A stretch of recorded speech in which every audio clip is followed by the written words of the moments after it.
உன் காலை தள்ளாட ஒட்டார் உன்னை காக்கிறவர் உறங்கார்.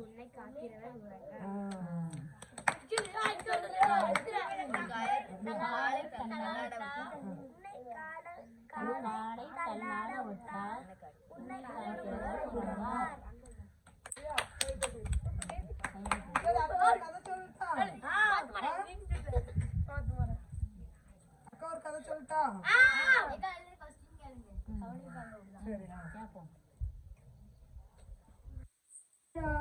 சீரியா ராஜாவின் படைத்தலைவராகிய நாகமான் என்ற ஒரு மனுஷன் இருந்தாங்க. ஆமா, சீரியா ராஜாவாகிய நாகமான் என்ற ஒரு ராஜா. ஆமா, நாகமான் அவரு பேரு.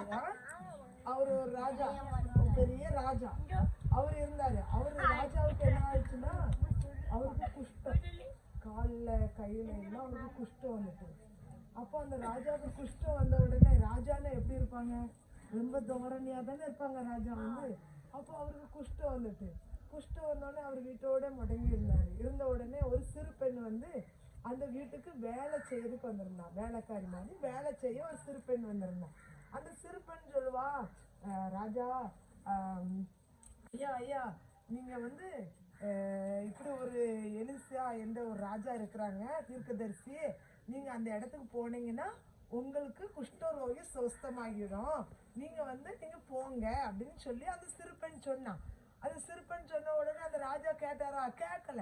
கேட்காம அவர் பாட்டி இருக்கிறாரு. மறுபடியும் அவருக்கு ஒரு யோசனை வந்துச்சு, இவன் சொல்றாள அப்படின்னு சொல்லிட்டு அவங்க ராஜாவுடைய மனைவி என்ன சொன்னாங்க, இந்த சிறுபெண் சொல்றாள, நம்ம கேட்போம், போங்க அப்படின்னு சொன்னான். அப்ப இவர் வந்து அந்த பெண்ணு அந்த சின்ன பிள்ளை சொன்னதை கேட்டுட்டு அவர் வந்து அந்த எலிசா ராஜாவை பார்க்கறதுக்காக போனார். போனாலும் அந்த தீர்க்கதரிசி என்ன சொன்னாரு, அவர் போன உடனே நீ போய் அந்த யோர்தான் என்ற ஆற்றுல நீ வந்து 7 தடவை முங்கு அப்படின்னு சொன்னாரு. 7 தடவை அந்த ஸ்நானம் பண்ணி நீ குளிச்சு முங்கி எலும்பு அப்படின்னு சொன்னாரு.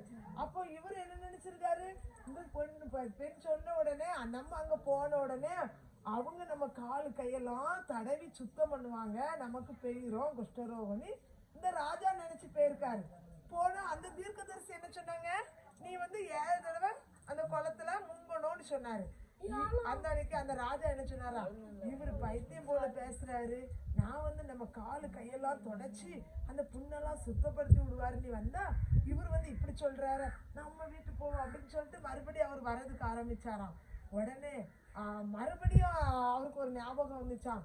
சரி, அந்த பிள்ளை சொன்னதுனால நம்ம போய் செய்வோம் அப்படின்னு சொல்லிட்டு அந்த தீர்க்கதரிசி சொன்னதை சரி, அதனால யோர்தான் அந்த ஆட்சியில போய் ஒரு தடவை முங்கினாராம், முங்கி எழும்பினாராம்.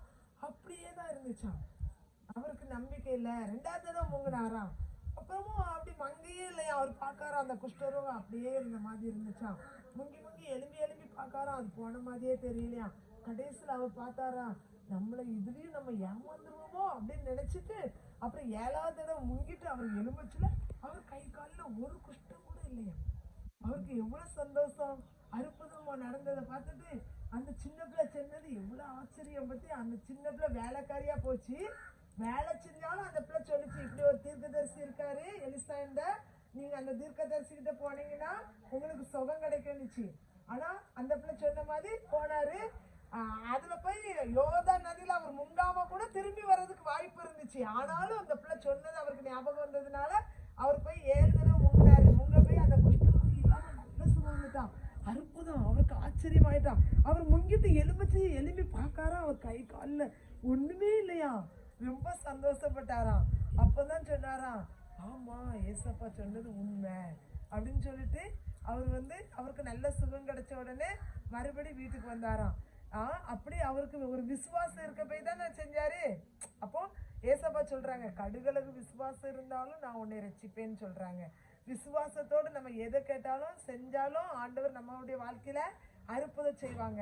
அதே மாதிரி அவர் அலட்சியா எண்ணிருப்பாருன்னா அந்த குஷ்டரோகம் சுகம் கிடைச்சிருக்காது. சரியா, அந்த நாகமானுக்கு அவர் வந்து அந்த சின்ன பிள்ளை சொன்னதை கேட்டதுனால அவருக்கு நல்ல சுகம் கிடைச்சிச்சு. சரியா, எந்த நாட்டு ராஜா? அந்த நாட்டுடைய பேர் என்ன? சீரியா. சீரியா. அப்புறம் எந்த இடத்துக்கு போச்சோன்னாரு அந்த தீர்க்கதரிசி பேர் என்னது? எலிசா. சரியா? எந்த இடத்துல முங்க சொன்னாரு? நபியுடைய பேர் என்னது? யோர்தான். சரியா? அப்புறம் எத்தனை தடவை முங்க சொன்னாங்க? Very good. மறக்க கூடாது. அக்கா இருக்கா சொல்லிட்டா? ஒரு ஊர்ல ஒரு அம்மா அப்பா. அம்மா பேரு ஆதாம், அப்பா பேரு ஏவாள். அல்ல, அப்பா தான் ஆதாம், அம்மா பேரு ஏவாள். சரியா? ஆதாம் ஏவாள் சொல்லியிருக்காங்களா? அவங்களுக்கு 2 பையன். ஒரு பையன் பேர் காயின், ஒரு பையன் பேர் ஆபேல்.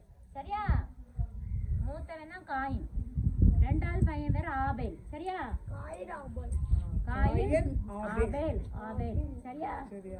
காயின் என்ன பண்ணாங்க? நிலத்துல பயிரிட்டாங்க, காய்கறியா பயிரிட்டாங்க. சரியா? யாரெல்லாம் காய்கறி எல்லாம் பார்த்துருக்கீங்க? எல்லாருமே பார்த்துருப்பீங்கல்ல.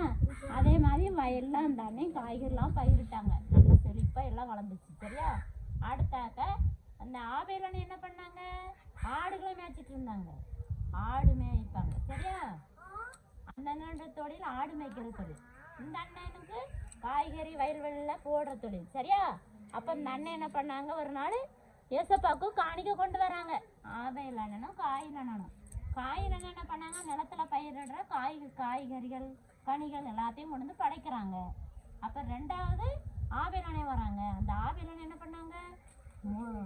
முதலாக எந்த ஆடு குட்டி போட்டுச்சோ அந்த ஆட்டுக்குட்டி, எந்த ஆடு கொழுமையாக இருக்குதோ அந்த கொழுமையான ஆடை கொண்டுட்டு கோயிலுக்கு போகிறாங்க காணிக்க வைக்க. சரியா? பெரிய ஆடு இருக்கிறதுலே பெரிய ஆடு. நம்ம கோயிலுக்கு பெரிய ஆடை தானே வைப்போம். அதே போல் இந்த அண்ணன் இருக்கிறதுலே பெரிய ஆடு, நல்ல குழுன்னு இருக்க ஆடை கொண்டு காணிக்க கொண்டு வச்சுட்டாங்க. சரியா? வச்ச உடனே ஏசப்பா என்ன பண்ணாங்க? ஆபேலுடைய காணிக்கையை அங்கீகரிச்சாங்களாம்.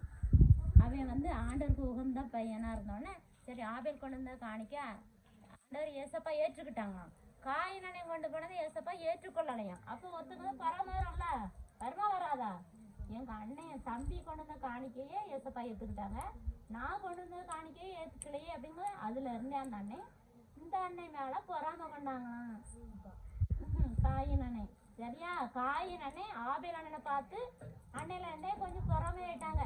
இவன் வச்ச காணிக்கை ஆண்டர் எடுத்துட்டாரு, நம்ம வைக்கிறது ஏற்கலையே அப்படின்ட்டு அவனுக்குள்ள ஒரு பொறாமை எண்ணம் எப்படியாவது இவனை கொண்டுறணும், இவனை எப்படியாவது கொலை பண்ணிடணும்னு அப்படியே கொஞ்ச நாள் போனோன்னு எப்படியாவது அவனுக்குள்ளே அந்த எண்ணம் இருந்துட்டே இருந்துச்சு. அப்படி இருக்கும்போது ஒரு நாள் வயல் வெள்ளம் இந்த அண்ணனும் வந்திருக்காங்க. வந்தாங்கன்னா இந்த அண்ணனை பார்த்து என்ன பண்ணிட்டாங்க? இவன் காணிக்கையே ஏசப்பா ஏற்றுக்கிட்டாங்க, இவன் வச்ச காணிக்கையே நம்ம வச்ச காணிக்கையே ஏற்கலையேன்னு சொல்லிட்டு வயல்வெளியில வச்சு அந்த அண்ணன் கொலை பண்ணிட்டாங்க. எப்படி இருக்கும் இப்போ?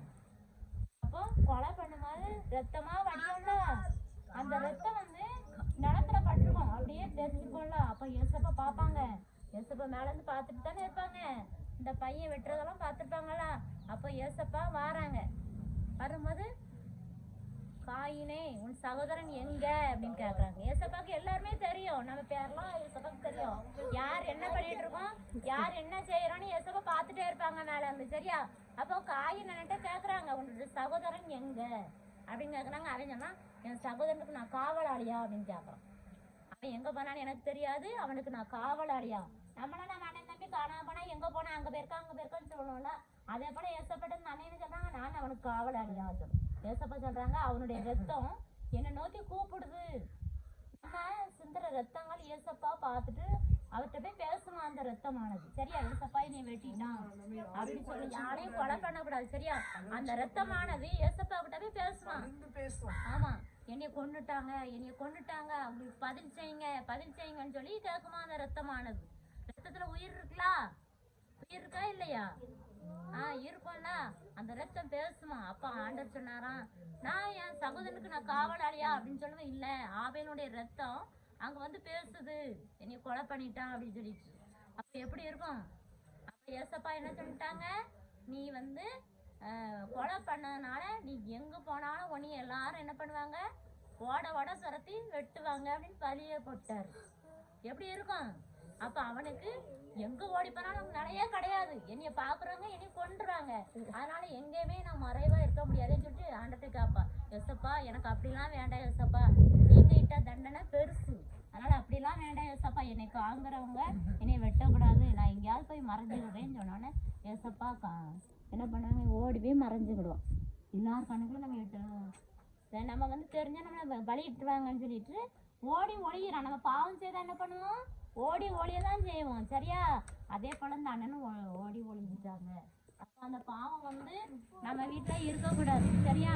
இந்த சகோதரனுக்குள்ள நம்ம ஒற்றுமையா இருக்கணும். கேளுங்க, உங்க அண்ணன் அடிச்சா நீ என்ன பண்ண, அண்ணன் அடிக்காதன்னு அன்பு கூறணும் சகோதரன் மேல, அப்படிதான் இருக்கணும். ஏன்னா இந்த கதையின் மூலமா என்ன பண்ணனா, ஏசப்பா என்ன சொல்லியிருக்காங்க, காயின் ஆபேலை போல நீங்க, இந்த காயின் அண்ணனை போல நீங்க இருக்கக்கூடாது, சண்டை போட்டு பொறாமை பண்ணி அடுத்தவங்களை எரிஞ்சு பேசுறது அதெல்லாம் இருக்கக்கூடாது. என்ன, இந்த ஆபேல் அண்ணனை போலதான் நீங்க இருக்கணும், நல்லவங்களா இருக்கணும். ஆனா ஏசப்பா என்ன பண்ணாங்க, பலி கேட்டாங்க. ஆபேல் அண்ணன்